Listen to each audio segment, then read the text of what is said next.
Começou? Músicas são boas? Começou agora? Vamos ver como vai ser durante o transcorrer.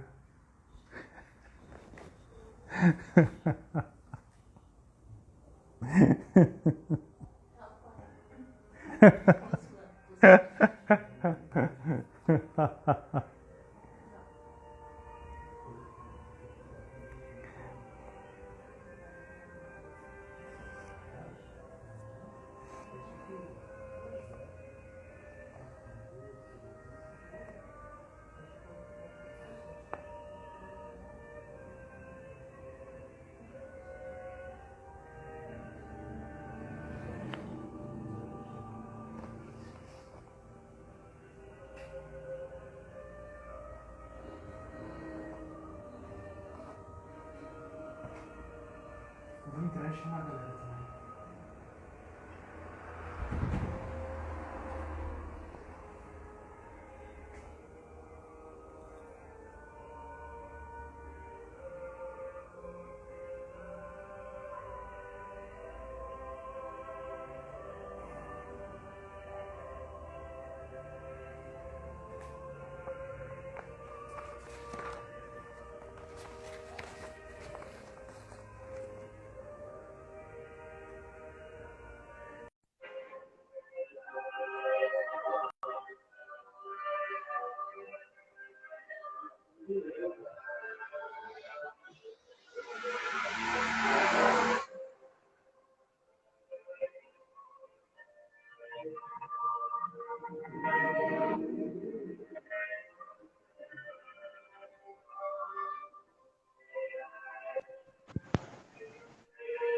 Opa, E aí, Davi Filho, tudo bem? beleza? Aguardando aí nosso convidado de hoje, Leonardo, de Recife. E gostaria de dar aí boa noite aos amigos que chegam neste projeto que nós nos responsabilizamos.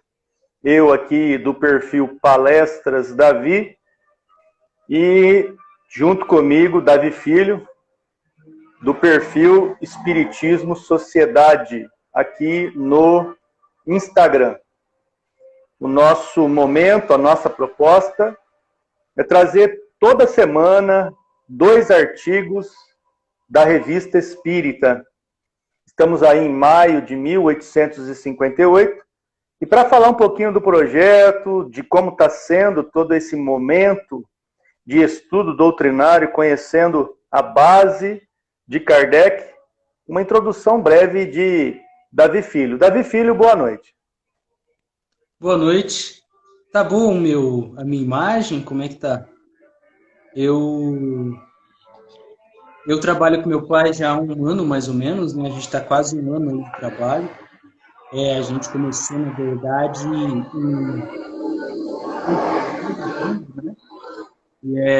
a gente começou do começo mesmo, fizemos um simpósio especial.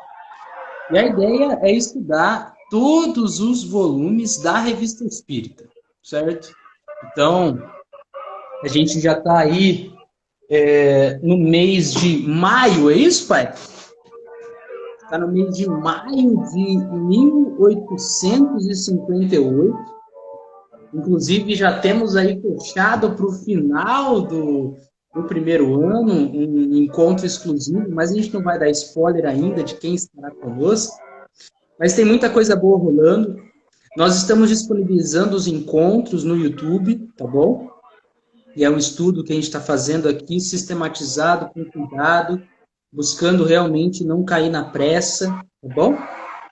E espero que vocês curtam. Meu pai está trazendo aí vários convidados também, nos vários encontros, e também buscarei trazer mais. E antes mesmo de começar quintas, né? O nosso estudo, sempre é bom deixar aí, né? Quando e em que momento acontece esses encontros, né?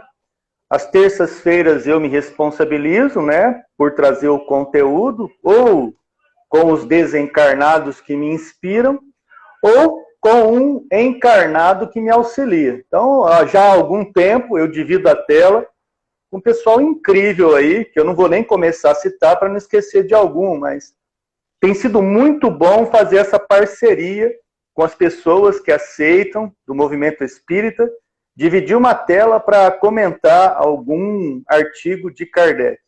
E às quintas-feiras, meu filho, né, meu filho, porque antes de meu ele é de Deus, é sempre bom a gente usar já recursos doutrinários para nos especializar sobre o tema. Então, Davi Filho, na quinta-feira, ele também está ainda timidamente fazendo aí contatos com convidados, porque ele prefere encarar a onça de vara curta e entrar na relva da caça da compreensão só e com os desencarnados, né, Davi? Você zoa, hein? Você zoa mesmo, cara. Mas eu vou fazer mais convites, Inclusive, o movimento espírita entrou aí já, pai. Quero agradecer, então, a Davi Filho por ter feito companhia e afastado de mim essa ansiedade, né, de esperar Leonaldo com uma noiva, chegando sempre nos minutos finais, né, antes do padre ir embora do casamento, antes dos convidados saírem fora, Leonaldo chegando pronto para o casamento com o artigo que nós faremos hoje. Davi Filho, muito obrigado e a gente vai se falando. Manda aviãozinho aí, hein? Manda aviãozinho aí. Eu mandei vários aqui, tem a galera entrando. Tchau! Obrigado, beijo no coração, filho. Pô, maravilhoso, cara. Como não ser grato a Deus, né? Com esse. Quero agradecer já a presença de Amelina, psicóloga lá de Timóteo, Minas Gerais, a Camila Freire, Leonaldo, nosso irmão Leonaldo acaba de chegar, já vou convidá-lo para entrar, Manu, Mauro, Daniele Mendes, beijo no teu coração, Ana Maria, sempre grande incentivadora da Revista Espírita, Ana Carolina também com a gente, Soraya Lima, amigos incríveis que fazem desses estudos um encontro memorável. Vamos então chamar imediatamente Ponte, Estado de São Paulo, com Pernambuco, diretamente de Recife para vocês, Leonaldo. Boa noite, Léo. Boa noite, vocês me ouvem bem? Estamos bem, Leonaldo, bem, a imagem está boa. Primeiramente, satisfação ter você aqui com a gente, meu irmão. A satisfação é toda minha, totalmente minha. Muito bom tê-lo conosco. Antes mesmo das apresentações, né, Leonaldo? Vamos aproveitar o tempo, já estamos a 6 minutos do começo do nosso evento. Vou pedir para você fazer a prece de abertura e imediatamente a gente começa o bate-papo. Pode ser? Pode ser. Você faz para mim a abertura, meu irmão?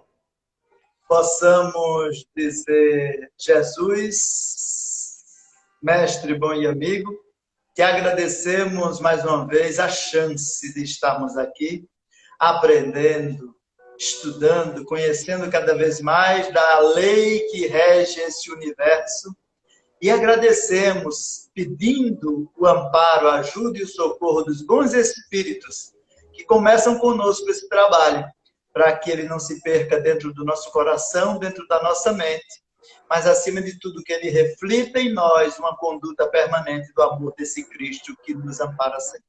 Que Deus nos abençoe. Que assim seja.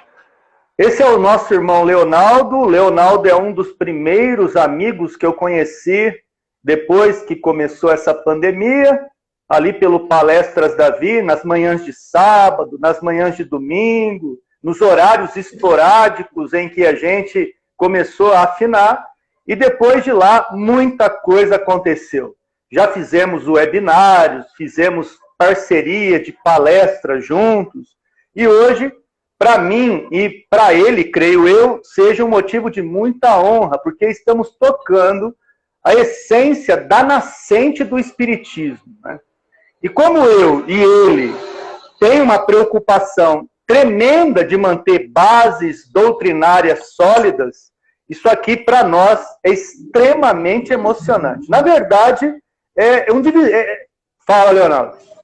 Deixa eu só ligar aqui meu ventilador, senão eu vou morrer de calor aqui. Ok, meu irmão. Desculpa. Ok. Quem sabe faz ao vivo, não é? São situações do nosso dia a dia.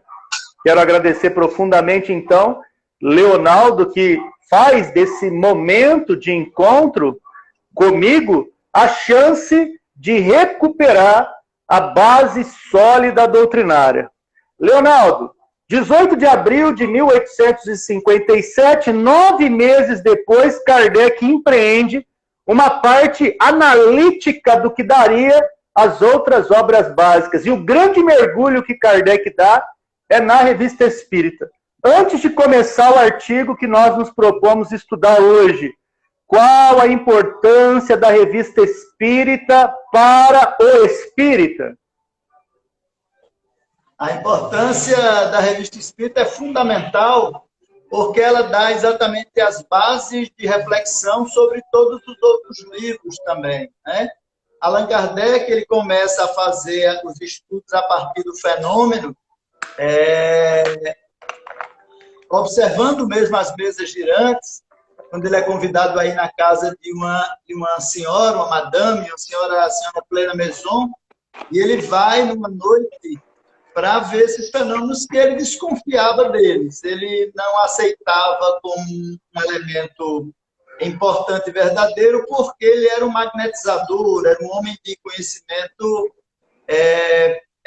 racional. Então, ele não aceitava que algo que não fosse racional não tivesse uma resposta nesse mesmo sentido. Mas ele não era simplesmente uma pessoa que negava a possibilidade. Ele negava até então. Até então ele negava, porque o conhecimento dele imprimia essa necessidade da negação, assim como toda ciência. E ele vai fazer essa pesquisa e se encanta, apesar de que o primeiro movimento que ele vê as coisas não era nada de extraordinário, mas ele percebe que havia ali, de fato, uma coisa diferente que definia a presença dos espíritos. E, consequentemente, ele vai fazendo essa observação e chega, através da própria do ditado dos espíritos, que eram os próprios espíritos, que era uma coisa muito vaga no conhecimento geral. Ninguém sabia o que era espírito de fato, eram gnomos, diabos, anjos, demônios, não importava o que fosse. E os próprios espíritos definem-se como espíritos e dizem que são os homens e as mulheres que viveram na Terra. A partir daí, ele estuda mais profundamente, 3 anos depois escreve e publica o Livro dos Espíritos, mas ele continua sequenciando por conta da necessidade até dos médiuns. Então, ele escreve o livro que dá base ao Livro dos Médiuns, que é uma brochura, por assim dizer, um pequeno exercício sobre a mediunidade, e, posteriormente, ele lança a Revista Espírita, tratando exatamente dos temas relacionados à mediunidade, às informações dos espíritos, e pegando notícias, de modo geral, que representavam ali uma evidência de comunicações, como é a nossa comunicação de hoje também, que é uma evidência de Hermance Dufour, uma senhorita, uma jovem de 14 anos de idade, que escreveu os relatos de Joana d'Arc, talvez de maneira mediúnica, e, posteriormente, de Luís XI, né? O Luís XI. Também, para a comunidade da época, era apenas vamos dizer assim, uma coisa da cabeça da jovem. Para os espíritas, era uma lembrança do próprio espírito e da médium que transmitia aquela mensagem. Não lembrança da médium, porque ela tinha 14 anos de idade, que atribuíram a ela muito da questão de ela ser a lembrança da história que os pais contavam. Mas era impossível, como o próprio Kardec relata na revista em março, que não era possível que essa lembrança viesse à tona em tão pouco tempo e os relatos fossem tão precisos. E ela escreve em 15 dias os relatos. Então, diz que o conteúdo é muito maior, claro, a gente vai ler uma partezinha só que eles separam, mas a Revista Espírita tem a importância de construir uma grande parte da doutrina espírita do ponto de vista de sua análise científica, de sua elaboração racional, de sua análise dos fenômenos que aconteciam ou na presença de Kardec ou além da presença dele. Ele fazia interação dos conhecimentos, trazia à tona a informação dos espíritos e se aproveita da própria Hermance Dufour, depois com São Luís, entre outros, para trazer as informações que eram necessárias para compor a segunda parte do Livro dos Espíritos, que sai em 1860, que é a ideia que a gente tem hoje, é a edição que a gente tem hoje, né? Completa com 1019 perguntas e respostas. E a Revista Espírita foi um elemento que facilitou bastante concluir a segunda parte do Livro dos Espíritos. Dentro desses conceitos trazidos, né, por nosso irmão Leonaldo, nós então hoje estamos em maio de 1858, alguns meses da primeira publicação, já que é janeiro e vai até abril de 1869, a previsão desse projeto nosso de encerrar o primeiro ano da Revista Espírita é no finalzinho de novembro. Novembro deste ano, estaremos encerrando, se Deus quiser, o primeiro volume, que a gente está estudando todos os artigos e sempre com convidados, né, que agregam demais, como é o caso de Leonardo. Você vai hoje perceber que Kardec, ele começa a mostrar a semente que daria total difusão, total florescer lá no livro Céu e o Inferno. Na segunda parte, quando Kardec começa a estudar situação dos espíritos ao desencarnar, né? Ao morrer, ao desenlaçar, ao encontrar o óbito. Então sempre é importante que se diga isso, porque não é todo mundo que é espírita. Então se a gente começa a usar uma linguajar unicamente e só categorizando para espírita, muitas vezes fica ininteligível. Por isso que a gente sempre fará, e sempre que possível, trará pontes com o cotidiano, né? Então, o que quer dizer isso? Quer dizer que o relato aqui, a gente vai poder perceber se esse espírito que se encontra no mundo espiritual, se ele está feliz, se ele está triste, se ele está sabendo o que está acontecendo nas questões morais da vida dele, enfim, uma análise comportamental baseada em um texto. Então, só para explicar para o Leonardo como funciona, a gente não pula nada, Leonardo. A gente lê um parágrafo, comenta, o outro faz a mesma coisa, e assim a gente vai até o fim. Como você está aqui e fará as honras da casa, o título, o subtítulo é teu e a nota de Kardec é tua. E aí depois eu começo no primeiro parágrafo. Então vamos lá. O título da Revista Espírita, Jornal de Estudos Psicológicos, maravilhoso nome que Allan Kardec dá na Revista Espírita, né? De maio, a morte de Luís XI, manuscrito ditado por Luís XI à senhorita Hermance Dufour. Então, ele vai na nota dizer: chamamos a atenção do leitor para observações feitas sobre estas notáveis comunicações em nosso artigo em março último. Isso significa que o Davi Filho tem gravado aí o artigo inicial, que ele começou a falar sobre Luís XI, e que aqui será uma continuidade. Então, se você perdeu a live, se você perdeu o texto, Kardec recomenda que você volte lá. Coisa que nós não vamos fazer, porque o nosso objetivo é trazer o conteúdo deste artigo aqui. Mas sem, né, que você fique desinformado que o primeiro artigo está em março de 1858, né, Leonardo? Exatamente. Que é um pouquinho do que eu falei antes lá, tá? E que é um escrito de Hermance Dufour, que ela fala sobre, traz a informação geral do Luís XI, e Allan Kardec tira apenas esse pedacinho do manuscrito. Esse trecho não está lá, ele cita o manuscrito, tá? Pode começar então, Leonardo. Não me sentindo bastante firme para ouvir pronunciar o vocábulo morte, muitas vezes eu havia recomendado a meus oficiais que apenas me dissessem, quando me vissem em perigo, falai pouco, e eu saberia o que isso significava. Continuo? Pode ir mais um pedacinho.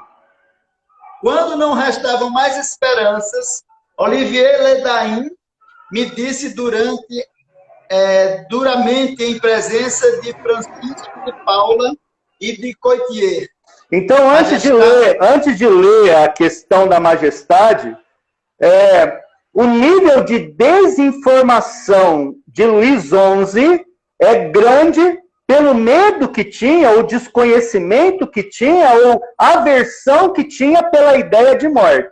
Então, Leonardo, nesse primeiro parágrafo, é possível conceder o pensamento de que existem pessoas alfabetizadas para a morte e pessoas desalfabetizadas para a morte, pessoas que compreendem realidades espirituais e pessoas que não compreendem. Então, essa é uma introdução que eu gostaria que você falasse, tendo por base o relato deste homem que na história teve uma importância fundamental, mas em relação à morte, ele fugia igual o diabo da cruz. E, na verdade, o que acontece, independente de ser espírito ou não, alguns de nós têm uma percepção mais natural da vida, né? Natural do nascer, natural do morrer também. E sabemos que é inevitável, claro, a morte, e deveríamos, inclusive, nos preocupar menos com ela, nos proteger bastante, buscar ficar socorridos, mas não nos preocupar tanto porque ela é inevitável. Mas algumas pessoas têm um temor da morte muito grande, né? São desesperadas com a morte. Eu conheço pessoas, inclusive, que qualquer coisa referente à morte, elas não querem nem ouvir, né? Então, é muito grave, elas têm medo mesmo. E, naturalmente, não querem nem, para si, elas nem falam, não é? Elas, talvez por uma reminiscência de passagens em situações de inferioridade no mundo espiritual, em algum dos ambientes que possam trazer esse medo, ou mesmo por uma educação desde criança com medo da morte, ou qualquer trauma específico. Mas o espírito traz em si muitas lembranças das suas dores, mesmo que seja uma escolha, mesmo que nem sempre essa escolha seja objetiva, mas ela pode ser escolhas que nos faz essa lembrança desse mundo espiritual e esse medo ser muito fortes aqui. Além das próprias culpas naturais dos erros que cometemos. Porque mesmo mudando o comportamento em determinado momento, as lembranças do nosso erro de hoje nos colocam numa situação muito precária no sentimento de culpa, e isso é levado também para o mundo espiritual. Algumas pessoas têm medo disso.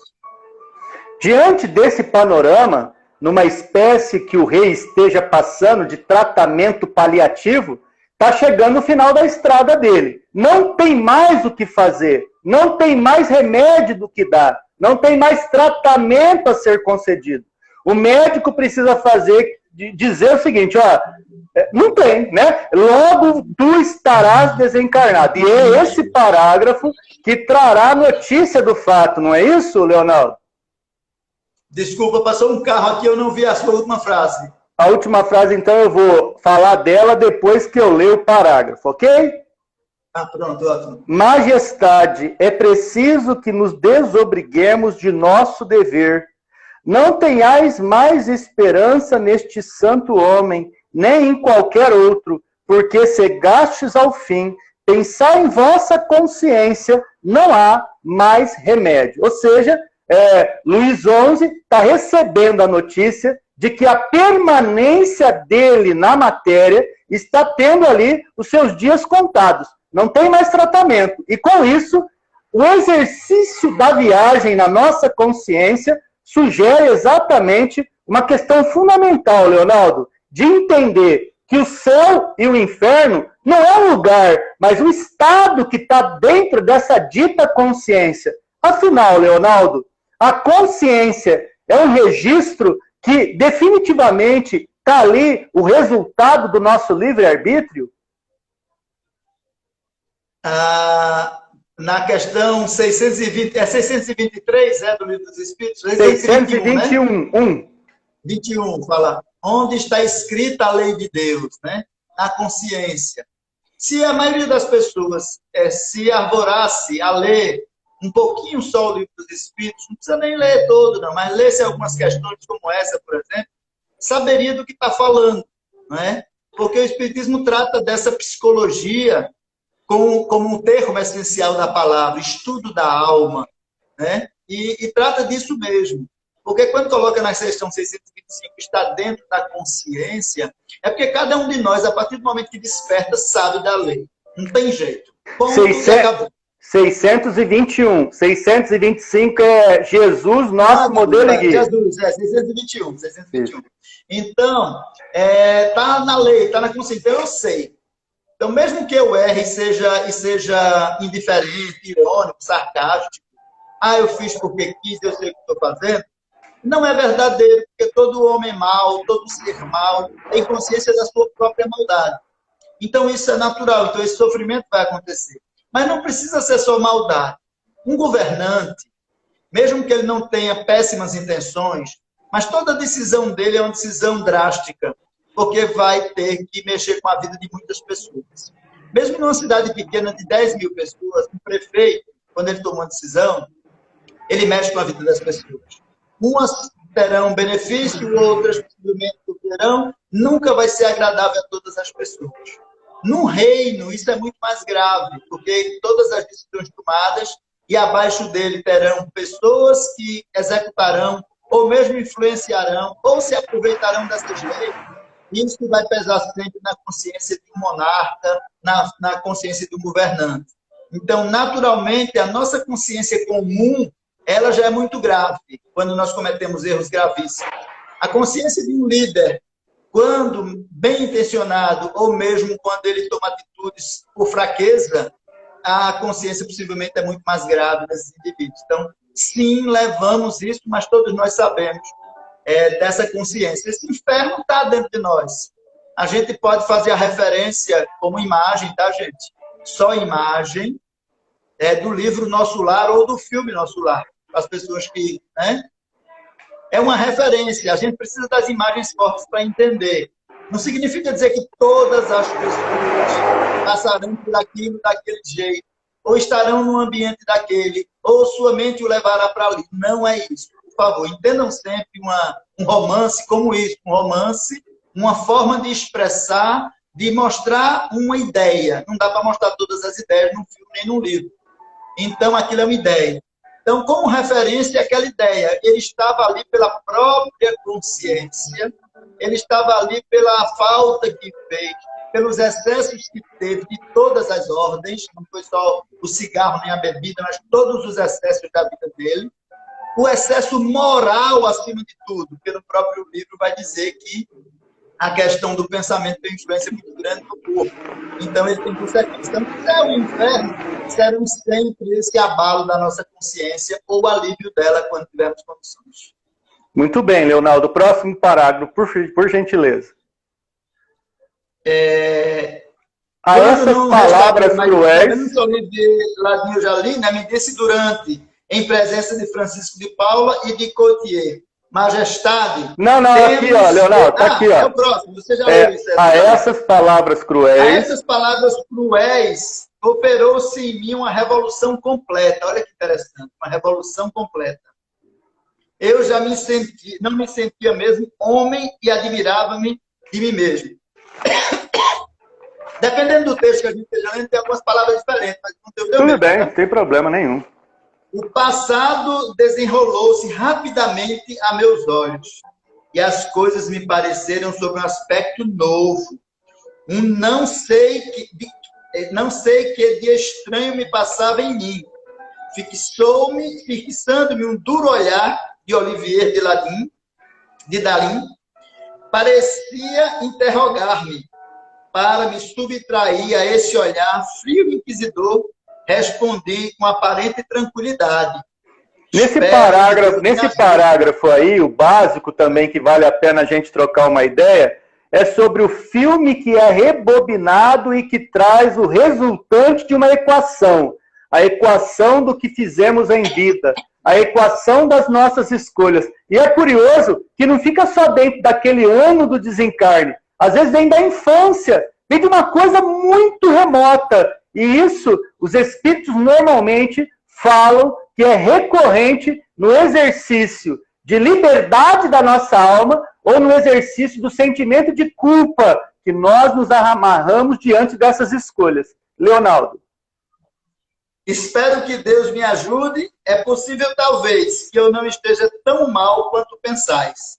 Então, a reflexão desse texto, como você coloca, né, é que, naquele momento, o que eu gosto desse texto, quando eu li agora de novo, é: em mim operou-se uma revolução completa. E aí ele vai dizer lá depois: eu já não admirava, já me sentia um homem não admirava a mim mesmo. O passado desenrolou-se sob um aspecto novo. Olha, a vida já parecia uma coisa diferente para ele. Um não sei que é estranho de mim.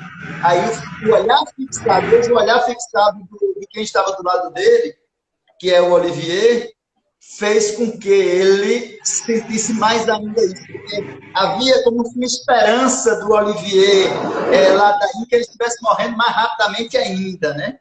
E aí, só que ele responde: eu espero que Deus seja complacente, me ajude, e tenha... E que não esteja aí tão mal, e que eu não esteja tão mal, veja, não é esteja só do ponto de vista material aqui, eu estava, mas também do ponto de vista moral. Me parece que essa resposta dele é que eu não esteja tão mal assim. Exatamente, perfeito. E o legal que a gente está fazendo de trazer um artigo desse é estudando parágrafo por parágrafo, relacionando com pontos do cotidiano.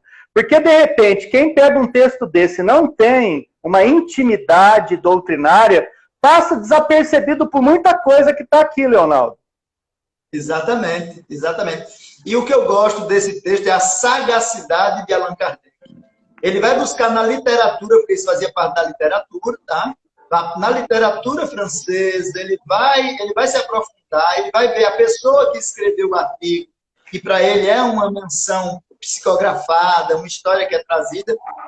Então, veja como ele fez a pesquisa. Então, ele vai buscar e fazer a mesma associação. Quando diz que Allan Kardec ele era uma inteligência superior em relação a outras inteligências da época dele, é por essa identificação que ele tinha de poder primeiro, ele não assumir que era dele. Segundo, ele diz, é uma pesquisa, é uma observação, é uma ciência de observação. Exatamente. Maravilhoso, maravilhoso. O texto continua, meus amigos. Primeiramente, o nosso muito boa-vinda a Isabela Bezon, a Melina, nossa amiga de Timóteo, Minas Gerais. Conceição Oliveira, seja bem-vinda, Maria, Emanuele. Seja bem-vinda, Lúcia Frateschi, Daniele Mendes, Eliana Rampazzo, nossa amiga que com certeza é uma daquelas que nunca perderam um artigo da Revista Espírita. Muito obrigado pela presença de sempre. Ana Carolina, seja bem-vinda. Soraya, Kelly Rúbia, Delcimar, hoje na presença do nosso irmão de Recife, Pernambuco, Leonardo. Leonardo, dá o seu boa noite para a turma aí e eu continuo daqui assim que você saudar a turma que está com a gente, meu irmão. Boa noite a todos que o Davi falou e mais alguém que está por aí que veio antes, o Ari, um montão de gente. Obrigado pela presença de todos. Vamos estudando. Estou aprendendo muito aqui, gente. Tamo junto, gente, de mão dada. E a forma mais gostosa possível de estudar é a gente ler, parar nos parágrafos, ter a participação bilateral, né? É diferente de uma palestra isso aqui. Uma palestra, a gente chega, se prepara com conteúdo fechadinho, agora aqui não. Aqui participa eu com o convidado, você em texto participando com a gente, e isso, amigão, faz com que a gente cresça demais. O texto vai continuar, então, dizendo o seguinte, meus irmãos e minhas irmãs, né? Ditei minhas últimas vontades e mandei para junto do jovem rei aqueles que ainda me cercavam. Encontrei-me só com o meu confessor, Francisco de Paula, Ledain e Courtier. Francisco me fez uma exortação tocante. A cada uma de suas palavras parecia que os meus vícios se apagavam e que a natureza retomava o seu curso. eu senti-me aliviado e comecei a recordar um pouco de esperança na clemência de Deus. Aqui mostra, Leonardo, uma das culturas que a gente encontra no catolicismo, por exemplo, como o último adeus, o momento que vai ter ali, né, uma espécie de uma autoridade da igreja, do clero, como se fosse uma última unção ali, para a pessoa poder tomar o seu caminho fora do ambiente do corpo material. Para o espírita, esse exercício de alguém livrar a barra da gente, orando pela gente, preparando os caminhos do céu, pelo amor de Deus, me explica isso aí. Isso tem, Leonardo? Por favor, meu irmão, explica para o espírita, momento leigo, eu adoro o momento leigo que eu faço no Palestras da Vida, e por que não aqui? Né? Então, esse caminho aberto, como se fosse Moisés batendo o cajado, abrindo o mar, para eu passar no meio, para não ter tubarão, não ter nada, e eu ter só um remanso de paz. Esse papo existe? Alguém abre caminho na mata para a gente, Leonardo? A extrema unção, né? Extrema unção. É isso mesmo, o nome é um dos sacramentos também da igreja, né? Extrema unção. A Dani vai falar um pouquinho melhor disso aí, né? É uma extrema unção isso aí. Não necessariamente, né? Mas a prece, a oração feita por um moribundo, é a proposta, inclusive, do Evangelho segundo o Espiritismo, na coletânea de preces, é possível sim. E a gente tem relatos dos espíritos que são aliviados. O próprio Allan Kardec, no livro Céu e Inferno, vai falar disso, que os espíritos sentem-se aliviados. Quando ele pergunta aos espíritos, por que viestes a esta reunião? Ele diz, porque me senti aliviado com vossas palavras, com a vossa prece. Então, no caso do moribundo, isso serve principalmente para aqueles que, no caso do Luís XI, né, ele é como se estivesse recebendo naquele instante um perdão de uma autoridade, e essa autoridade está dando a ele a oportunidade de libertar-se das suas dores, das suas angústias morais, principalmente. Então, para ele, ele diz, eu tenho esperança agora, porque é como se todos os meus pecados, todas as minhas culpas estivessem sendo aliviadas. Porque as palavras de Francisco de Paulo devem ter sido uma coisa assim maravilhosa para a alma daquela pessoa, né? Entregando mesmo a alma a Deus. Então, isso sim ajuda. Não temos isso como um sacramento, viu, gente? Por favor. Exatamente. Da mesma forma que você vai num velório e vê um padre falar perante um corpo, um pastor falar, e tem também espírita que fazem prece mediante um corpo que está ali, é exatamente com esse recurso de levar alívio para a entidade espiritual, para tirar ela no mínimo do seu estado de perturbação. Então é uma outra conotação. Não, de repente, impedir que a lei de causa e efeito seja passado pelo indivíduo por uma questão de poder. Ele está tendo esse boizinho todo aqui porque ele é rei. Agora, pega um cara lá da caserna, pega um cara lá que mora na vila, vê se o Francisco vai lidar com ele como está lidando com o rei. É nesse tipo de contextualização que é importante a gente ter muito bom senso para entender que perante a lei de Deus não tem essas facilidades, não, mano. O que tem é merecimento, causa e efeito, condução da própria vida e principalmente uso adequado do livre-arbítrio. A consequência de tudo isso é o que vai dar paz ou não no momento dessa transitoriedade da vida, né, na transição entre o que éramos vivos na carne e continuaremos vivos fora dela. Leonardo. Não permite um bom lugar. Não permite um bom lugar, mas um alívio na alma, né? Então, essas palavras dele já aliviam ele agora, do Francisco de Paulo já aliviam ele agora. Então, esse alívio dá a ele até uma possibilidade de entender melhor o mundo espiritual. Não significa que vai libertá-lo das suas culpas, das lembranças e nem dos inimigos que podiam estar à espreita, esperando ele desencarnar, né? Próximo parágrafo, por favor, Leonardo. Recebi os últimos sacramentos com uma piedade firme e resignada.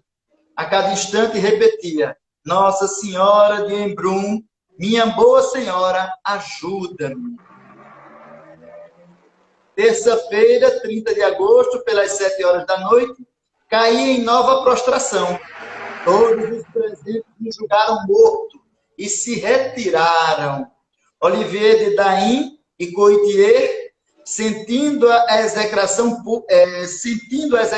pública, haviam ficado junto ao meu leito, já que não tinham outra alternativa. Só para citar um pouquinho esse trecho aí, né? Porque assim, eles estavam lá numa situação muito, muito crítica em relação à situação social também. Posteriormente, eles foram executados, presos e assim por diante. Então, ali era o último refúgio, mas não eram pessoas muito boas, não estavam ali com a intenção de estar próximo ao rei para ampará-lo, mas para ver a sua morte e tirar algum proveito dela. Tá? Exatamente.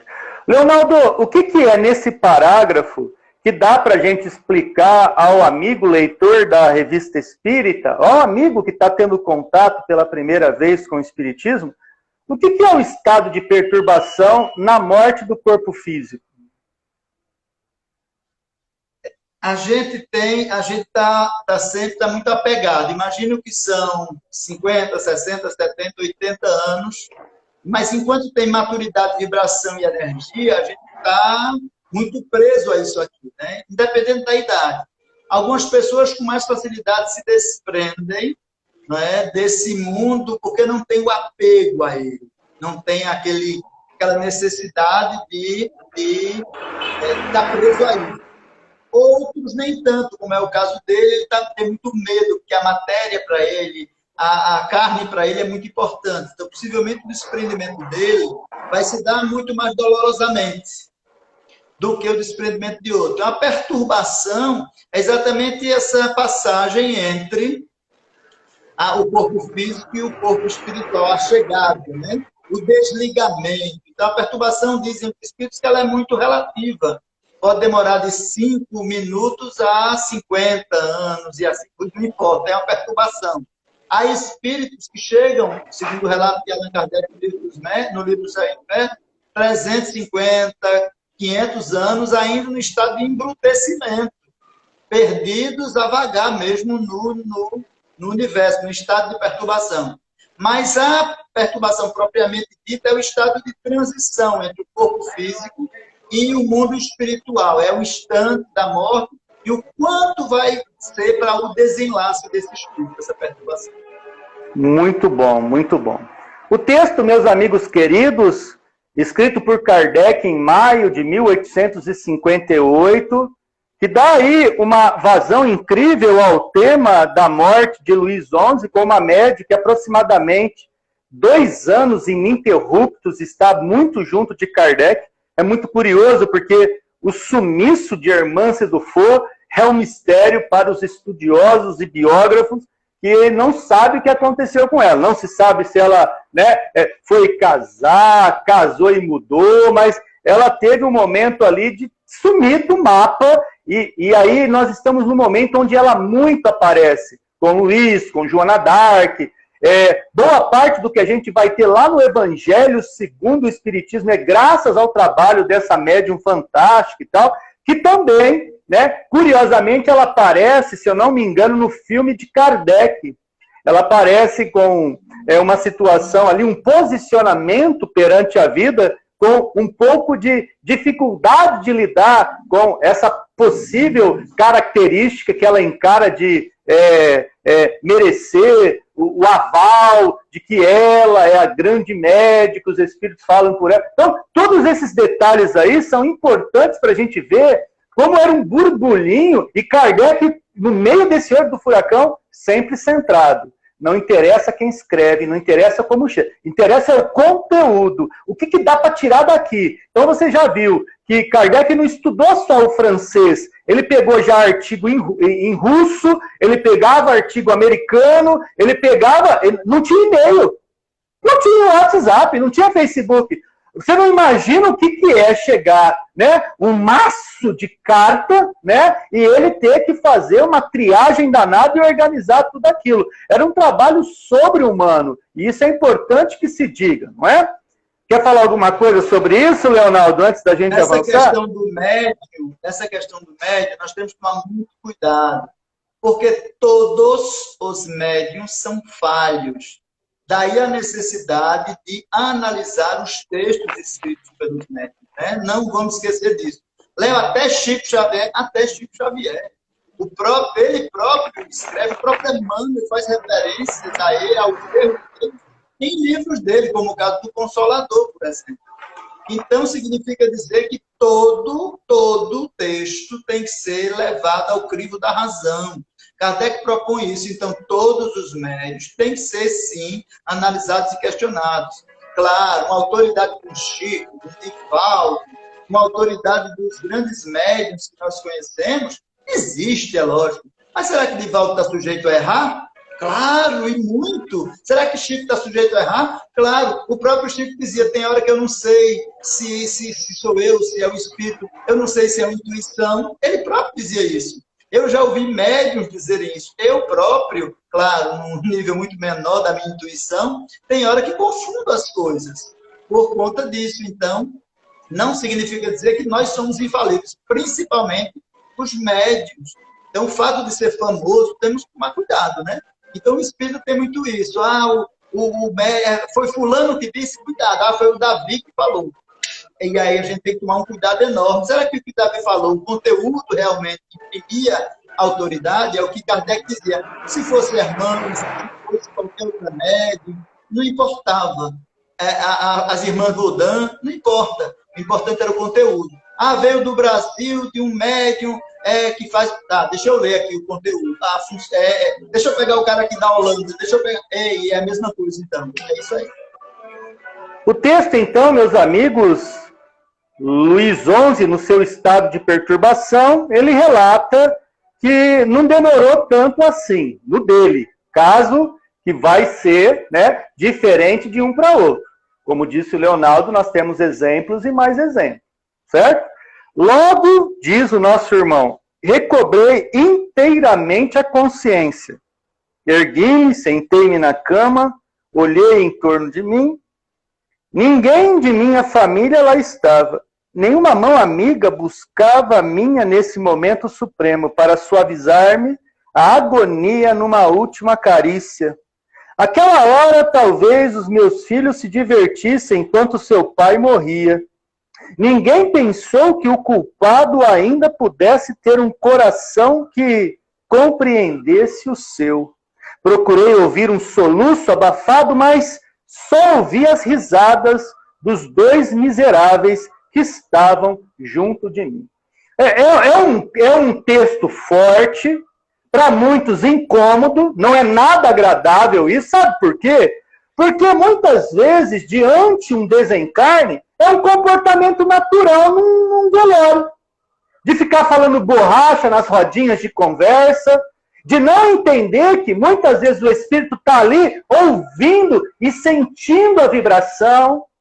O espírito aqui dá uma lição tremenda de que o nosso comportamento, pensamento, sentimento não se perdem na hora do desencarne. Na verdade, estabelece-se união. Então, esses dias eu ouvi uma nota de repúdia a uma médica. A médica que brincava com partes de um corpo humano. Ela começou a dançar, a brincar e tal. Repúdio. Por quê? Espiritualmente falando, imagina as entidades vinculadas àquela parte do corpo. Então, o profissional de IML, profissional de funerária, profissional de autópsia, profissional de coveiros.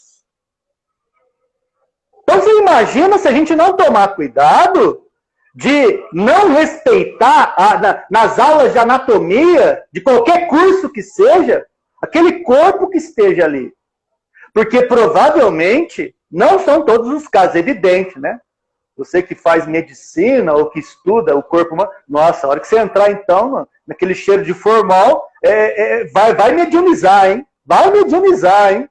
Então, pelo amor de Deus, tem alguns casos, faltou o respeito, pode ter certeza que pode fazer com que a tua sintonia acople. E aí, amigão, processo obsessivo começando gratuitamente, sem necessidade, né? O respeito que devemos ter ao corpo físico, mesmo estando ele inerte, sem meioses e mitoses. Leonardo. Eu vou me ater aqui à questão do sentimento do moribundo, né? Eu me lembro de Roberto Chiniachik, que é um médico, escritor, muito conhecido no Brasil.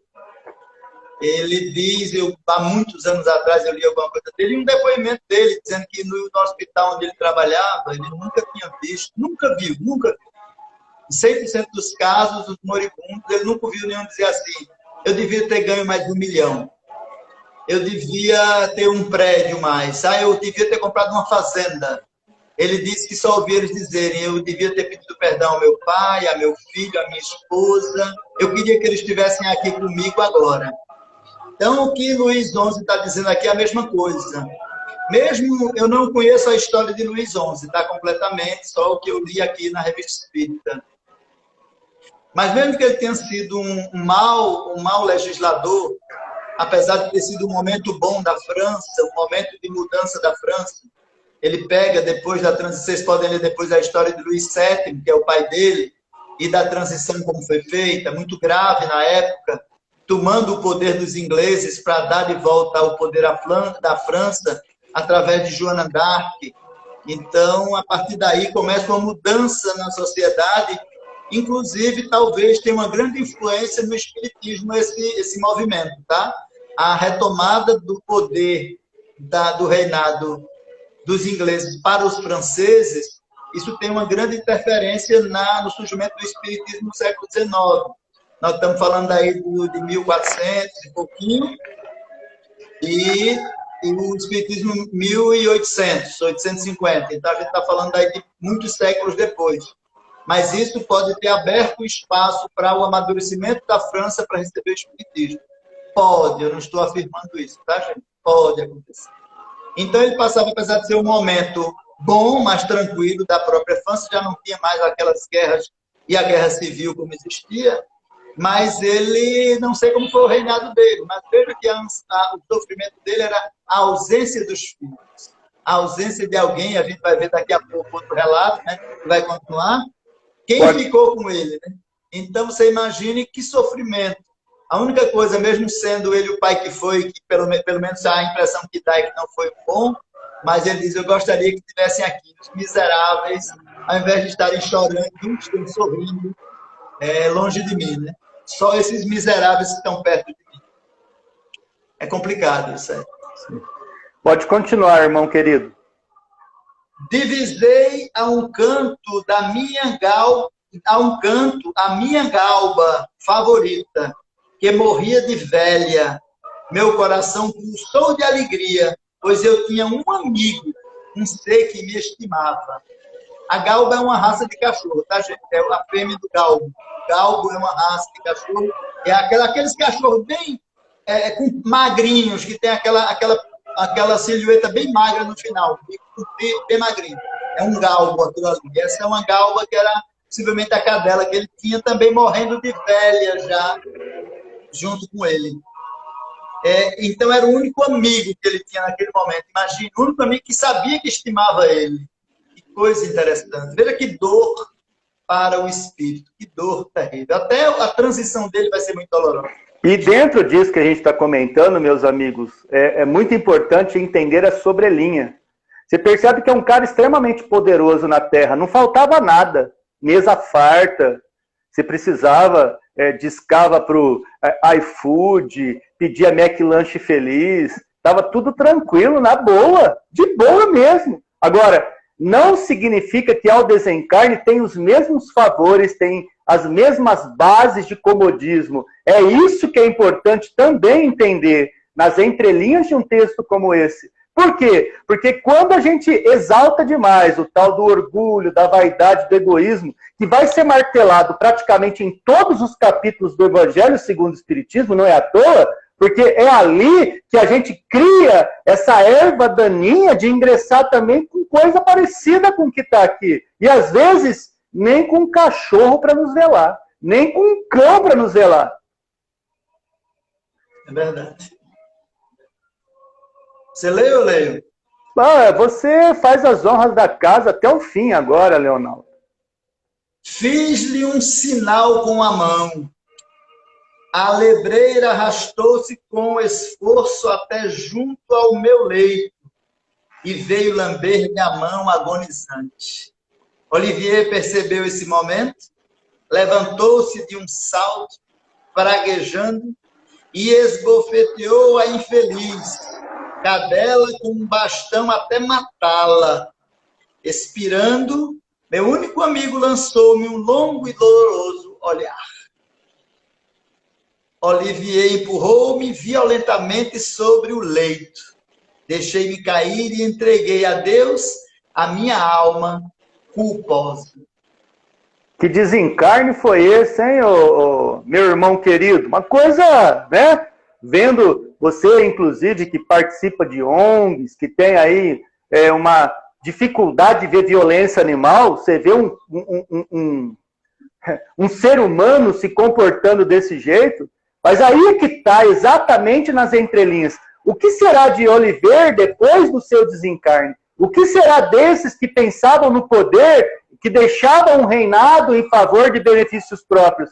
É tudo isso que a gente não consegue vislumbrar se não fosse resultado da mediunidade, resultado dos estudos doutrinários, resultados do que os médiuns têm através da vidência, da psicografia, da psicofonia, essa ponte de trazer notícias, porque se não fosse assim, nós não saberíamos e entenderíamos que a lei dos homens, né, seria totalmente falha e Deus haveria se perdido. Como a gente sabe que Deus não se perde em nada e que existe uma lei que não se faz perder em momento algum, em alguma situação, esses amigos aqui que produziram tanta dor, tanta incompreensão, desde um rei que, de repente, dentro de um orgulho, passou por situação tão difícil, até os seus súditos, que eram pseudo-súditos, a gente então passa a perceber que a vida ela é muito mais complexa num cenário desse do que a gente pode imaginar, né? Leonardo? Eu vou me ater de novo aqui à questão emocional e psicológica do Olivier. Na verdade, a vontade dele era ter espancado o Luís XI, mas como não podia fazê-lo, se vinga no animal, né? Então, a forma dele matar o rei Luís XI, ele mata o animal dele, porque não podendo agredi-lo mais do que eu podia, empurrando ele de volta ao leito, ele agride e mata o animal como uma forma de expressar toda a sua raiva, todo o seu ódio, toda a sua vingança, tudo que ele podia fazer naquele instante, não podendo fazê-lo diretamente, o fez no animal. Então, é uma representação também de muitas vezes nossa atitude de vingança que nós fazemos, às vezes com um filho, como a gente viu esse caso aí esses dias, né, de um não vamos chamar de padrasto, do namorado da mãe do menino lá, que agredia como uma forma de, talvez, agredir o pai do menino, talvez de agredir a própria mãe, que não agredindo-a, que eu nem sei se a agredia, ele agredia a criança. É uma forma de mostrar essa inferioridade, essa impotência, esses seres inferiores do ponto de vista do psicológico, né? Essa frustração, esse complexo de inferioridade, normalmente se vinga através da violência. A maioria dos violentos é um complexado, tem complexo de inferioridade, precisa de armas para poder se posicionar, precisa de violência, precisa de agressão. Todo pigmeu usa o artifício da violência contra os gigantes. A gente viu isso em toda a história da humanidade. E se repete dia a dia, né? todo indivíduo que precisa de argumentos de violência, ele representa uma dor muito grande dentro dele, inferioridade muito grande dentro dele. Então, não podendo se vingar de Luiz XI, ele se vinga da cadela. Ele mata ele através do animal. Então, ele enfurece matando o animal. É aquelas pessoas que, na sua ira, quebram as coisas dentro de casa, agride, faz um ato, como está lá no Evangelho, né? A ira, o ódio, se vinga de objetos, porque não pode se vingar muitas vezes das pessoas. E nós temos que tomar muito cuidado com isso, porque esse ódio está dentro de nós também, né? Muito perigoso isso. Quero agradecer profundamente essa noite incrível de estudo, um artigo menor do que o comum, mas que traz um conteúdo massivo, extremamente importante para a gente pensar. Temos aí todo um tempo para pensar a respeito. Primeiro, para ver o que temos de pouquinho de Luiz XI, para que temos um pouquinho de Oliver, para que temos um pouquinho desse cenário, para que dentro desta avaliação a gente possa, lá como fala a questão 919 do Livro dos Espíritos, nos conhecer melhor, nos avaliar, e dentro desse autoconhecimento provocar o que há de melhor de virtude em nós e restringir, lapidar aquilo que em nós se chama vício e más tendências através das más paixões. Eu gostaria de agradecer profundamente a Leonaldo, abrir esse espaço final para você divulgar o seu trabalho nas redes sociais e depois eu faço a prece de encerramento deste nosso maravilhoso encontro. Muito obrigado, Leonaldo.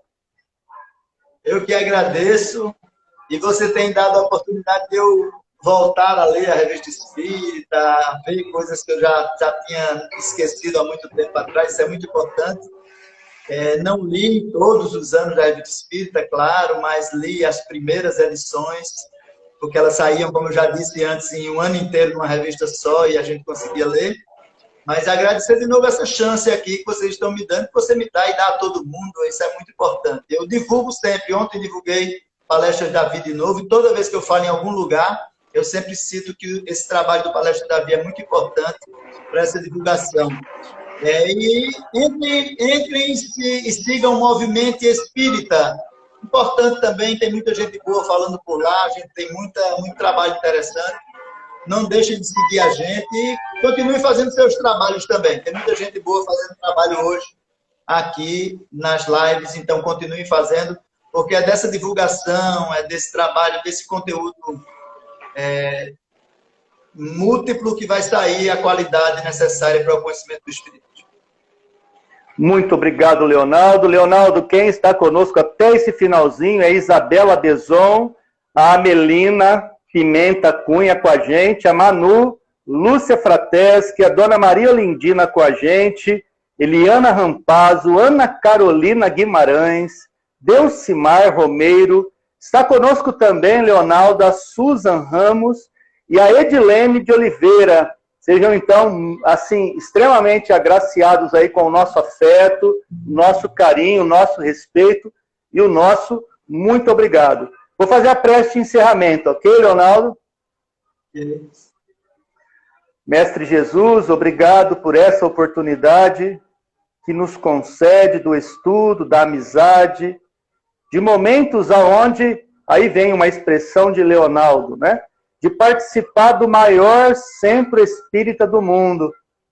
Dentro dos nossos dispositivos, aqui estamos, com a tua presença, trabalhando a asepsia dos nossos lares, o equilíbrio dos nossos centros de força, com esses desvelados trabalhadores da tua seara. Gratidão. Glória a Deus às alturas, paz na terra aos homens de boa vontade. Que assim seja. Muito obrigado, Leonaldo. Obrigado, amigos. Um beijo no coração de todos.